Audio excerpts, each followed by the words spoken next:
The desert dawn crept slowly over Mohenjo-daro, painting the ruins in shades of gold and rust. Anaya stood at the mouth of the chamber again, staring into the darkness as though it stared back. The tablets had spoken of energy, not metaphor, not myth, but a tangible force hidden in the lifeblood of the Sarasvati River. The next excavation pushed deeper into the chamber's recesses. Workers uncovered stone troughs lined with copper, arranged in strange patterns beneath the city's grid. Unlike the famous drains and baths found elsewhere, these structures seemed intentional, like parts of a forgotten machine. Tarek crouched beside one, running his hand along the copper. "Doctor, this isn't for water flow. These channels are." He stopped, frowning as his fingers recoiled. The metal was warm. "Warm," Anaya repeated. "That's impossible." Yet when she touched it, she felt it too. An unnatural pulse, faint but steady, like the echo of a heartbeat trapped in the earth. The crew muttered among themselves. One swore he heard a hum reverberating in the stone. Another insisted the lanterns flickered when brought near the copper. The more they worked, the more unnerved they became. By noon, 2 men had refused to go back underground, whispering of curses and angry spirits. Anaya ignored their fears, though her own heart thudded with unease. That evening, she laid the newest tablets across her desk, comparing them to diagrams she had sketched from the chamber. Slowly, the truth formed. The Indus cities weren't just aligned for trade and order. They were aligned with the stars, forming a celestial map.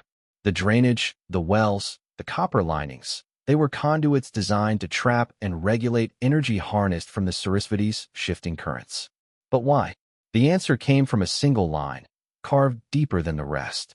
To hold the fire within water, lest the sky itself burn.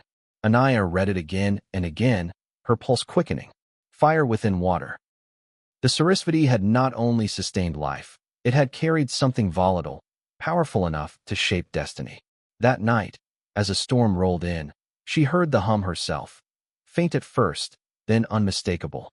The ground beneath her cot vibrated, the lantern dimmed, and for a split second, she thought she saw the shadow of running water rippling across her tent wall, though no river flowed near. Tarek rushed in, his face pale. "Doctor, the instruments. They're spiking. And the copper? It's glowing." They both froze, staring at the faint, eerie shimmer coming from the chamber below. Anaya whispered, almost to herself. "The energy isn't gone. It's still here waiting." The copper's glow had barely faded when Anaya gathered her team in the tent. Exhaustion etched into her face, but her voice steady. "No one speaks of this outside the dig," she said firmly, her eyes sweeping across the group. "Not a word to the press.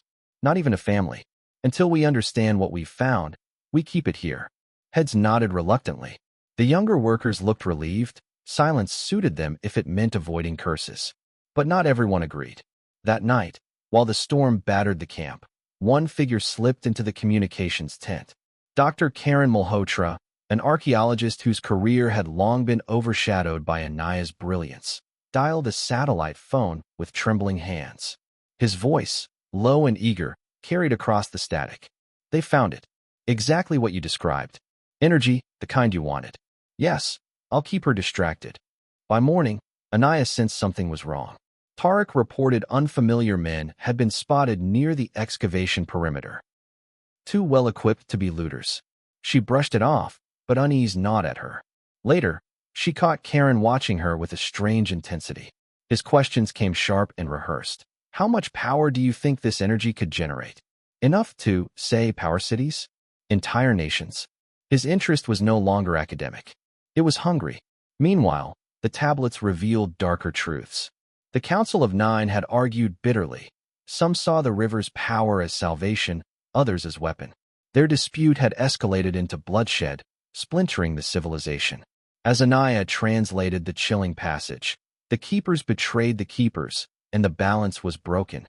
She couldn't shake the feeling history was repeating itself, right inside her own camp. That evening, Tarek pulled her aside. "Doctor, I found this in Karen's tent."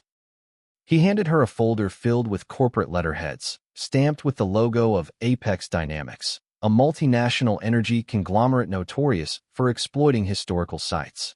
The documents promised Karen a directorship in exchange for exclusive rights to any technological artifacts recovered from Mohenjo-daro. Anaya's breath caught. Her father had warned her. The greatest danger is never the ruins. It's the men who covet them. Outside, the sky split with lightning, illuminating the ruins in ghostly flashes. Anaya looked toward the chamber, then at the folder in her hands.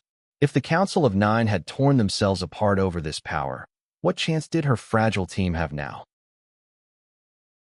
The storm raged for 2 nights without pause, flooding trenches and scattering equipment. Anaya hardly noticed. She was consumed by a tablet fragment Tarek had unearthed before the rains forced them out. Unlike the others, its script was jagged, desperate, carved in haste. The words leapt off the metal like wounds. The 9 are broken. Brothers against brothers. Blood spilled where water once flowed.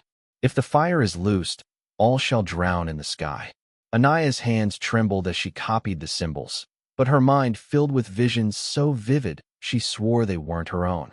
She saw a city burning, not with flames, but with water turned to steam, clouds rising like pillars of smoke. She saw men and women in robes lined with copper, shouting across a stone hall, striking their staffs against the floor.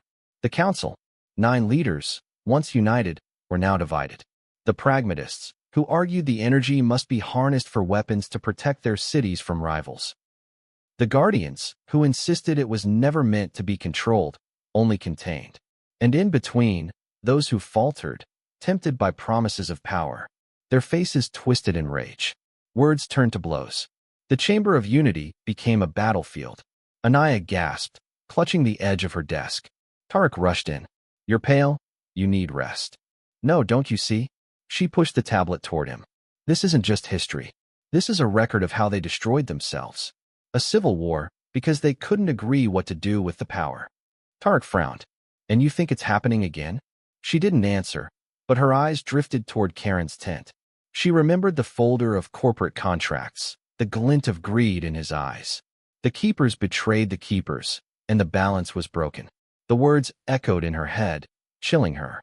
That night, lightning illuminated the ruins again, and for the briefest moment, Anaya thought she saw figures moving among the ancient streets. Shadows of men and women in copper robes, still locked in their endless argument. She whispered into the storm. "They killed their own civilization for this. And if we're not careful, we'll do the same."